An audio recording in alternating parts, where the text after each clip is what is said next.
On this week's episode of the Best of Johnston County Podcast, our guest is the owner of Just Dog People, Katie Ast. We talked to her about how you make a career of working with dogs and animals when you're not a veterinarian. We talk about her and her mom building and starting the Bon Voyage Pet Resort here at 4042 before she sold it in 2015, and her decision to start Just Dog People with her husband. We talk about all the different services that they offer at Just Dog People, from nail clipping to harness fitting, and also a self-serve dog wash and a dog wash where they will wash your dog for you. So if you love dogs as much as I do, I think you will love this conversation we had with the owner of my favorite dog store, Just Dog People, Katie Ast. Welcome to another episode of Best of Johnston County, brought to you by Breeden Law Office. Our host, Jonathan Breeden, an experienced family lawyer with a deep connection to the community, is ready to take you on a journey through the area that he has called home for over 20 years. Whether it's a deep dive into the love locals have for the county or unraveling the complexities of family law, Best of Johnston County presents an authentic slice of this unique community. Hello, and welcome to another edition of the Best of Johnston County Podcast. I'm your host, Jonathan Breeden, and on today's episode, we have the owner of Just Dog People, Katie Ast, and she's here to talk a little bit about how she got into dogs as a business and a career, her moving to Johnston County. They're opening a Bon Voyage, the pet sitting place, boarding place that's still open today, and why she decided to start Just Dog People around 9 years ago, and what is now by far my favorite pet store and probably yours too. But before we get to that, I want to ask you to follow, and subscribe to this podcast wherever you're seeing, whether it be on Apple, Spotify, YouTube, TikTok, LinkedIn, or Instagram, so that you'll be made aware of future episodes of the Best of Johnston County Podcast. The Best of Johnston County Podcast comes out every single Monday and now has for about 18 months. And so we've had tons and tons of guests. So go back and listen to some of our previous guests and all the ones we've got coming up in the future. I think if you love Johnston County as much as I do, this is the podcast for you. Welcome, Katie. Thank you, Jonathan. I'm really excited to be here. I know. We were just talking about the first time I met you was at the brown graping ribbon cutting for Bon Voyage. And I think that may have been 2004. So 2004 is when we first opened. And then we had a groundbreaking ceremony with the dogs about 6 years later when we did a big remodel.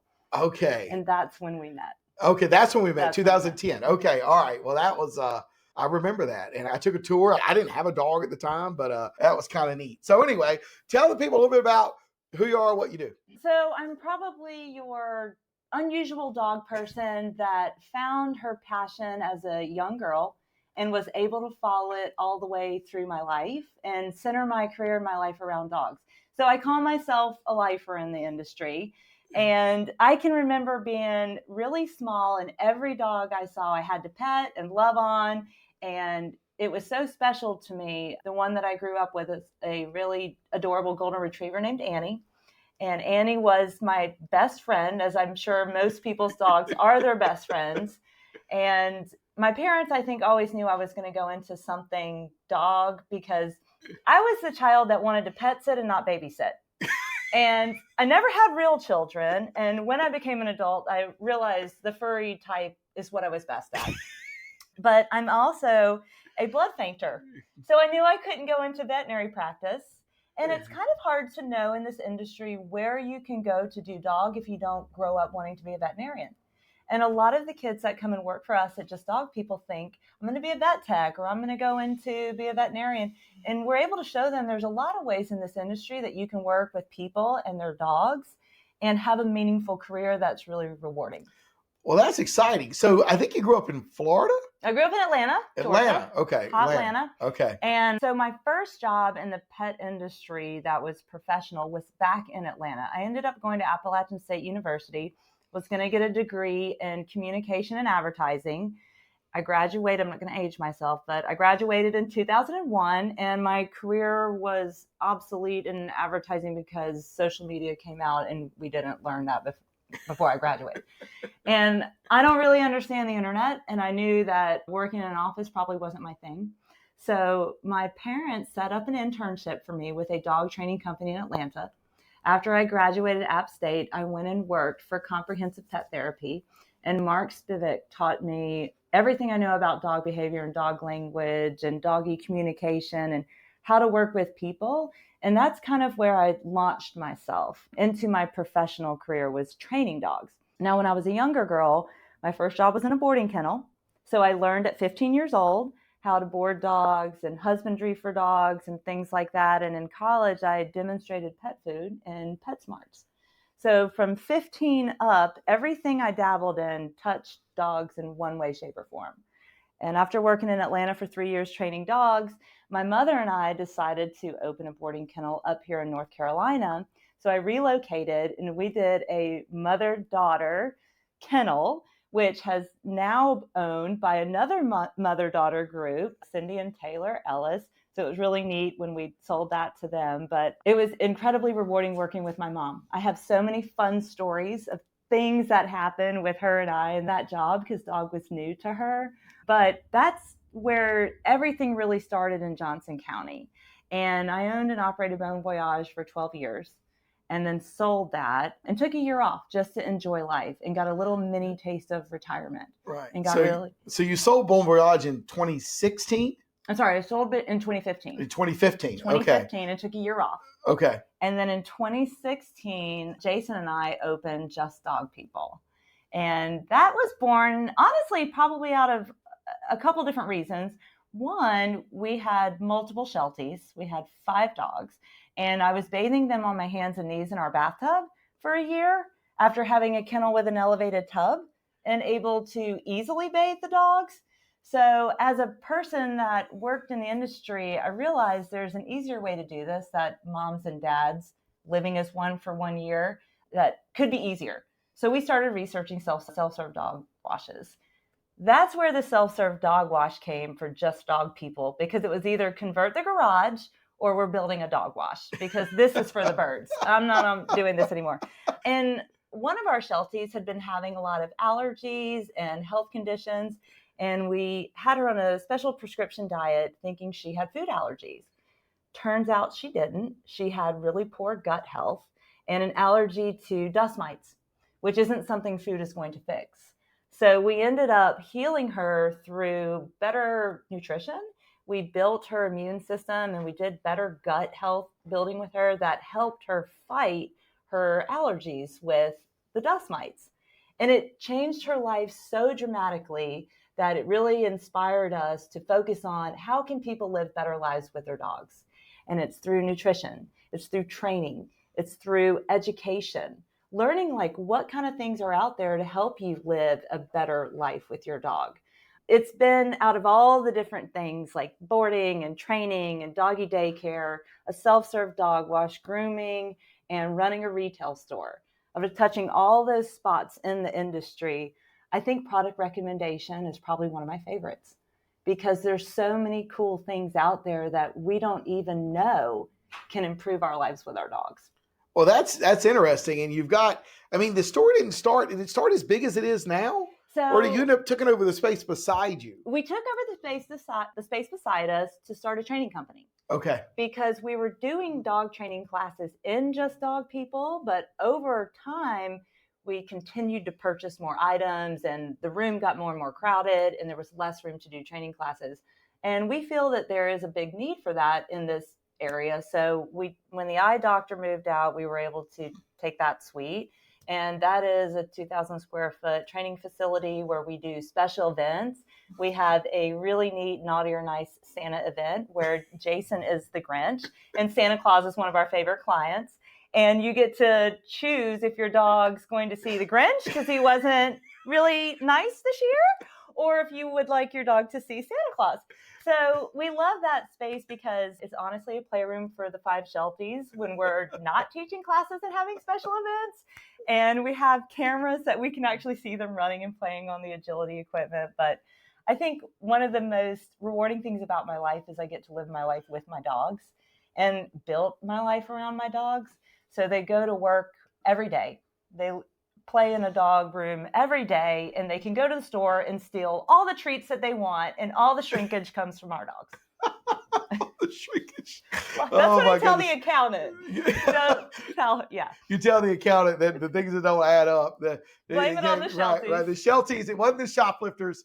Was the Shelties eating the treats. That's right. Oh my goodness, that's hilarious. So let's talk about some of the things. So this store, I mean, literally has everything that your dog could ever want. It has dog food, it has dog treats, it has dog toys, it has a dog wash, it has nail clippings for dogs. Get your dogs. Just everything. Yeah. So when you started, were you going to provide all those services, or did you just keep adding services as you saw a need? We continued to add. When we first started Just Dog People, it was the dog wash, and we actually did full-scale grooming. One thing that we decided after a couple of years of doing that is we didn't want to continue to do full-scale grooming with haircuts. There was a way for us to change that program into just bathing. Grooming is very subjective. As a doodle owner, I'm sure you know this, right? We talked about the apocalypse of doodles that are coming and oodles of doodles in the world. But we like to do bathing because it's something that we specialize in, and it's something that we train our staff to do. They are tipped and commissioned on baths that they do. So it's a way that they can learn to earn more in their paycheck through hard work and acquiring new skills and kind of almost controlling, their salary and what they can make based on the opportunities that they take advantage of. One service that we added that I think has been extremely beneficial is we created a harness section. And it's a harness fitting section because if you think about it, all owners can pretty much fit a collar. It's one buckle, one adjustment, you've got it snug, it's good. Harnesses can go from one adjustment to 7 adjustments. I've seen them come on upside down, inside out, around the wrong part of the dog. And harnesses are really functional. You have to fit the right shaped dog in the right shaped harness for the right owner for what function that they need. And that's something that's hard to discern on your own, especially if you're not thoroughly versed in harnesses. So we created a really neat section where we custom measure each dog's girth. We show the owners all the options and harnesses and try to find what function and what activities they're going to be using this for. And then it's kind of like an old school shoe store. You get to try different things on. They get to test them out around the store. They can pick from a myriad of colors, and we can settle their needs better by being hands-on with that service than if they were just walking in trying to buy a harness and it ended up being ill-fitting, which can lead to losing a dog. So it's a big safety thing to make sure that all of your equipment fits appropriately. Well, that's true. And you can go there and you could your staff will wash the dog or you can wash your own dog. That's right. Right? It's full service and self-service. Do I need a reservation? Because I've been there and there's been like 10 dogs waiting to get a bath, or is it just first come, first serve? That's a good question. It is first come, first serve, but we are technologically advanced. We have a restaurant paging system where as people come in and request different services, if we tend to have any kind of lines or any kind of waits, everybody's in line and has a paging system where they can shop with their buzzer, they can go outside with their dog, they can sit and wait in their car. Typically, we have longer lines just on the weekends and around holidays. We can tell a holiday's coming and grandma's coming based on how many nail trims we're doing. Because everybody gets the nail trim for grandma and grandpa come, which we understand. That is probably our most highly needed service in this area. We joke sometimes and say there's a bat signal that went out in the sky and every dog in Johnston County is coming to get nails cut today. Oh, that's funny. But we do cut nails. We do grind nails. Our self-serve dog wash is first come, first serve as well. They are put in an order and given pagers if for any reason we do have any lines. And we're very customer focused. We like to make sure everybody understands how our dog wash works. There's several fun packages they can pick from. My favorite package is a new bath that we started offering, and it's called the Seasonal Dog. What's great about this one is the shampoo changes based on the season. So right now it's the Coconutty Buddy package, and it's a coconut papaya shampoo, conditioner in one that comes with a Hula Girl bandana and a tropical cookie that's out of our gourmet case. So I think that one's fun because you get to dress the dog up when it's done and you get a cookie for their troubles. You should always bribe your dog after you do something terrible, like give them a bath. A lot of the people, when they come in with their dogs, it's funny. You can tell dogs who come often get drugged to the dog wash. They're not exactly happy to be going over there, right? And then we have some customers whose dogs are so excited to get in there, they'll literally leap and make it into the tub themselves without even having to be put in by their owner. But our stations are neat. They're all elevated. They all have ramps for access for the dogs, tethers to keep the dogs in the tub safely. Every tub comes with a little caddy that has a couple towels, use of a blow dryer, your shampoo products, brushes, ear cleaner, cotton ball, and perfume. That's in all of our packages. And we clean our tubs ourselves, which we think is extremely important. And I think that actually comes back from kennel days for me. Everything should be disinfected in between all dogs. And some dog washes, it's more of a clean as you go, clean yourself situation. But for us, because we don't want any cross-contamination of any types of diseases or parasites, we clean everything and make sure that it's in tip-top shape for the next dog. Well, that's cool. Have family law questions? Need guidance to navigate legal challenges? The compassionate team at Breeden Law Office is here to help. Visit us at www.breedenfirm.com for practical advice, resources, or to book a consultation. Remember, when life gets messy, you don't have to face it alone. So what are some interesting things you've seen in dog washes? Are you ready for this? I'm ready. I can't even imagine what you're about to say. All right. I'm going to tell you my favorite one first. Okay. First rule of thumb, clothing is not optional in the dog wash. I would just like everybody to know that, okay? And aprons, when tied around your back, don't hide your backside. So we did have a customer at one point bathe in a thong in the dog wash with her apron tied on. That was the most shocking. Another time, we had a mother that decided the dog and the child should get bathed at the same time. So we had a naked child and a dog in the tub, both getting washed in dog shampoo. That was a shocker. And most recently, I met a really interesting couple that brought in an animal in a dog kennel. And we have cameras so we can see everything going on. And I thought, well, that's interesting. That must be a really small dog or a cat going into the dog wash, which is unusual. It's typically bigger dogs because a lot of people with small dogs bathe them in the sink. So I walked out to see it's a possum. So there was a possum in the dog wash getting a bath, and it was a domesticated possum. It was a nice, so that was a shocker. And maybe my last story is one of my favorite patrons that comes to the dog wash. He comes with his two dog brothers. He's a full-size pot-bellied pig, and his name is Bacon. And Bacon gets in the tub just like his brothers and gets his bath. So you have a pig wash as well as a dog wash. Pig wash. A possum wash, right? Domesticated. Oh, man, that's and we've been asked about other animals, and we do not do fancy birds. We have been asked to do chickens before, and that's a hard no. Oh, my goodness. I can't imagine what the dogs would think of that. Oh, my goodness. Well, let's talk about the last few minutes we've got here. What are some of the common mistakes pet owners make that you've been in the dog business a long time, you wish they would not make? Like, just sort of educate the public, like common mistakes you see. You got it. I would like to maybe touch on a few different subjects. I think one common mistake that people make in boarding is they don't expose their dog to those conditions before they leave to go out of town. So one thing I would recommend is before anybody went and boarded their dog at any of the facilities is take a tour.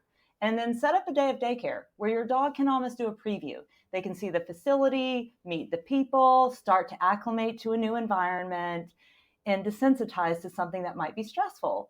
So I think that's really important if you're getting ready to board your dog or you have an upcoming trip. I used to always recommend that when I was running Bon Voyage. As far as just dog people, I think one thing that people don't think about a lot is leash management in a public place. You never know if the dogs around you have been exposed to environments like that before, what their history is, how comfortable they are with being petted on top of the head or approached by strangers. Flexi leads are probably something when you're out and about in public just shouldn't be used, in my opinion.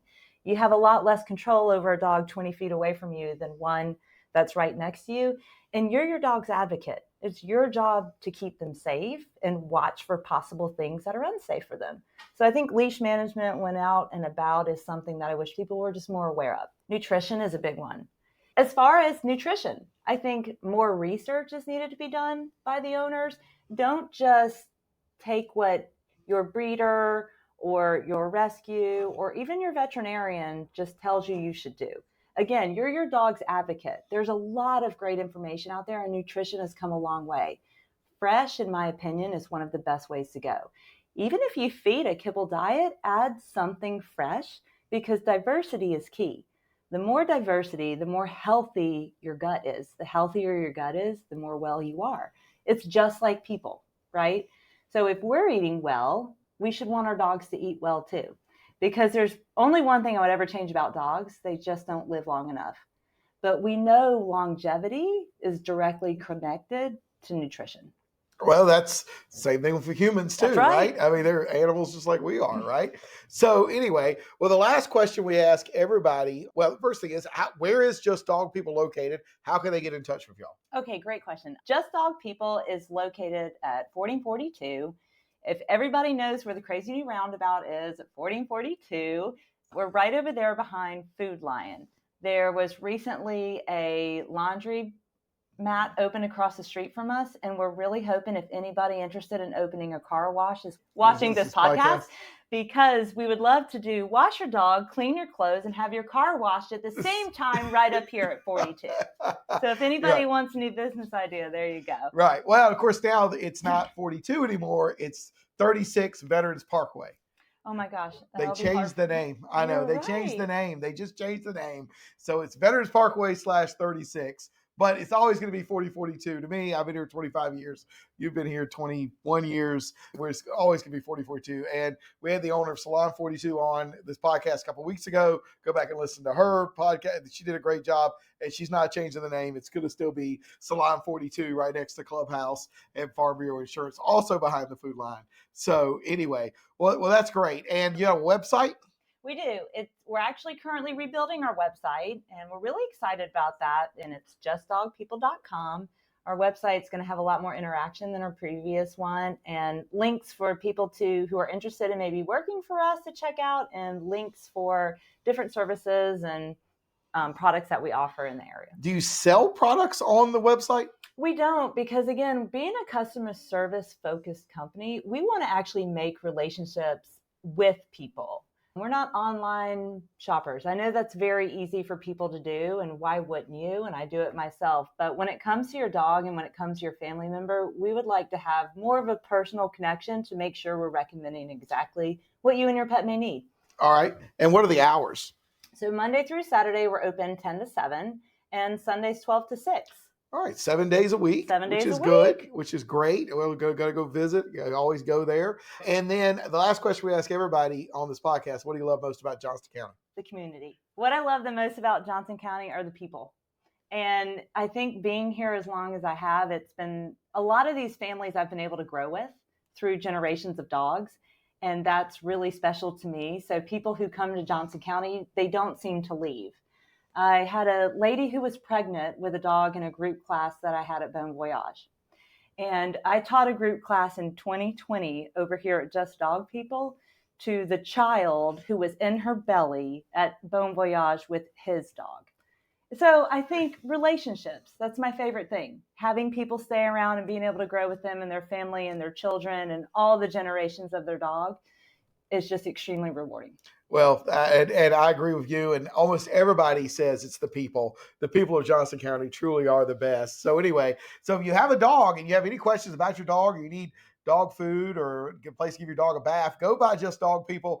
I absolutely love that place. I go there. They get more of my money than I can even imagine, because my daughter goes in there with our doodle and she just buys stuff. And I don't even know why she's buying it, but she says we need it and I just buy it. So I'm just one of those dads. So anyway, we'd like to thank Katie from Just Dog People being our guest. As we mentioned earlier, please like, follow, subscribe to this podcast wherever you're seeing it, so that you'll be aware of future episodes of the Best of Johnston County Podcast. Leave us a 5-star review down below. It will help us with our visibility moving forward. Until next time, I'm your host, Jonathan Breeden. That's the end of today's episode of Best of Johnston County, a show brought to you by the trusted team at Breeden Law Office. We thank you for joining us today, and we look forward to sharing more interesting facets of this community next week. Every story, Every viewpoint adds another thread to the rich tapestry of Johnston County. If the legal aspects highlighted raise some questions, help is just around the corner at www.breedenfirm.com.